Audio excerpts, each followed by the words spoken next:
പാല് കുടിച്ച്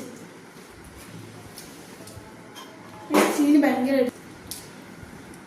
ഇന്ന് എനിക്ക് സ്കൂളിൽ എക്സാമൊക്കെ ആയിരുന്നു. എക്സാമൊക്കെ നല്ല അടിപൊളിയായിട്ട് പോയിട്ടുണ്ടെങ്കിൽ ഇന്ന് മലയാളം GK ആയിരുന്നു.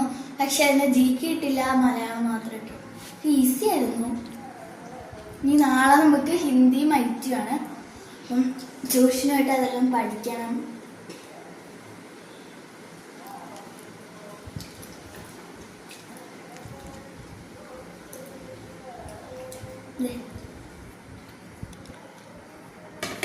ഇത് നല്ല ചീനിയാട്ടോ.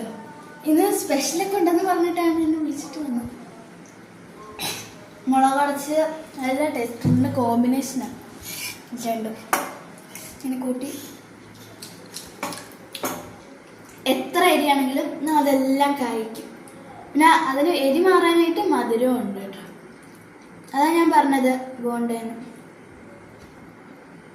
പാൽ എനിക്കിഷ്ടമല്ല. ഇത് വീട്ടിലുണ്ടാക്കിയതാണോ? കടയിൽ നിന്ന് അത്ര ടേസ്റ്റ് ഇല്ല. പാലിൽ ഞാൻ പഞ്ചാര ഇടത്തില്ല, എനിക്ക് ഇഷ്ടമില്ല. അപ്പം ഇന്ന് ഞാൻ ട്യൂഷന് പോയിട്ട് അടുത്ത വ്ലോഗ് എടുക്കുന്നത് വരെ